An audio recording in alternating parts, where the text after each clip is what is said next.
Welcome to the Irresistible Marketing Pod, the podcast that doesn't want you to measure yourself against bad math.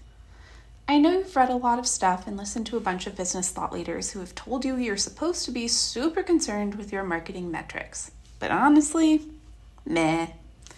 Having worked for a tech market research firm for 5+ years back in the day, I know firsthand how often popular research is based on frankly ridiculous sample sizes.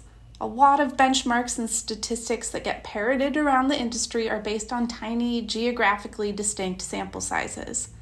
Many are out of date, and if you're doing digital marketing, you know all those algorithms for your social media platforms, they change fast. They change real fast, so out-of-date benchmarks, not real helpful. Many statistics that are popularly parroted around the industry, they lack crucial context.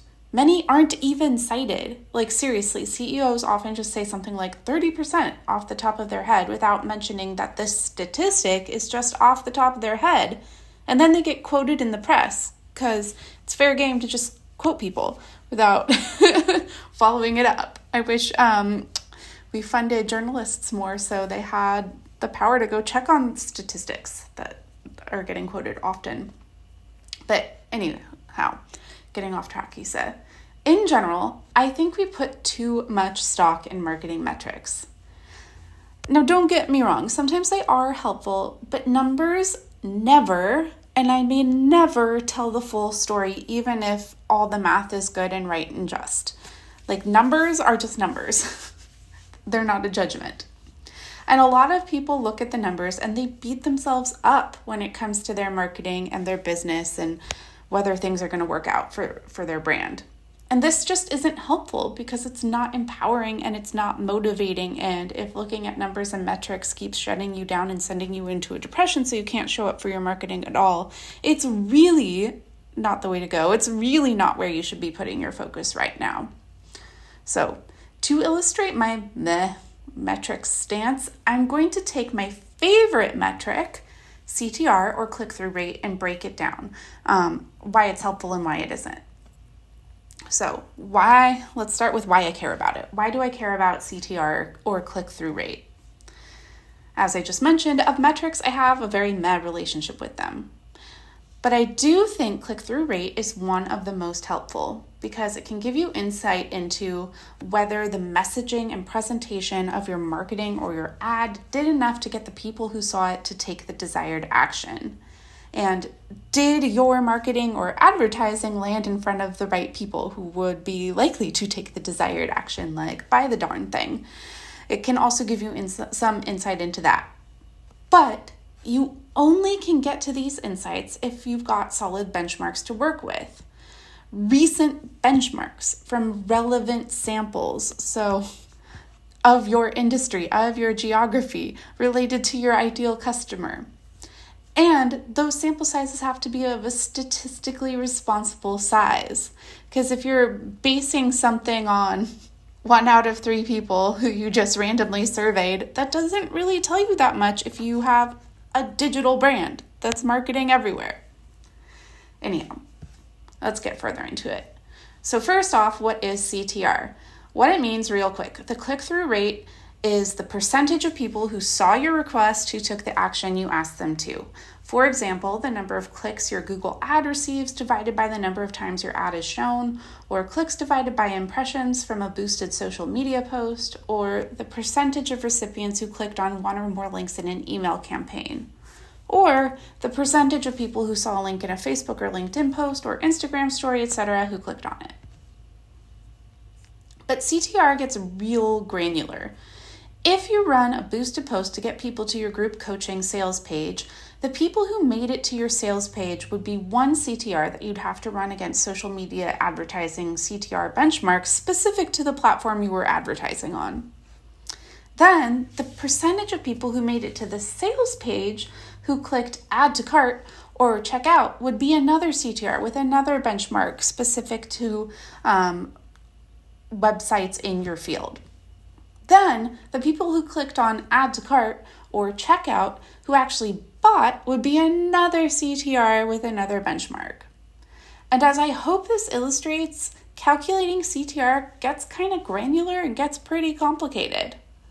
Plus, benchmarks are constantly changing, not to mention using benchmarks from sources that have statistically responsible sample sizes that are also recent and relevant to your audience, your industry, and the platforms you're marketing on. Not to mention whether you have a statistically responsible sample size of your own marketing and advertising to justify getting worried about your CTR. Especially considering most types of digital marketing campaigns take months and months before there is enough data and enough content to get metrics that really mean anything. Because remember, 6 to 12 months is about how long it takes the average marketing effort to truly bear fruit. Honestly, this is why I advise my small business, new business, and solopreneur peeps not to freak out too much about the metrics, especially if looking at them causes anxiety and impedes your ability to actually keep marketing your work until it has a chance to actually work well. Why I don't care about CTR. Let's get into the negative. Here's why I don't put much worry into CTR as a small business owner myself. I'm going to give you an example for email. So my email open rate is consistently high for my newsletter list, but my CTR is not until about email number 3 in a launch. And I think that's when my aligned clients are like, yes, I want this. I've been thinking about it and I trust that this is a good investment. And you know what? I am cool with that. Take your time. I'm not in a hurry, and I am not into pressuring or coercing anyone into a decision about what to do with their money. It's only an aligned sale for me if it's an enthusiastic yes from the client and from me.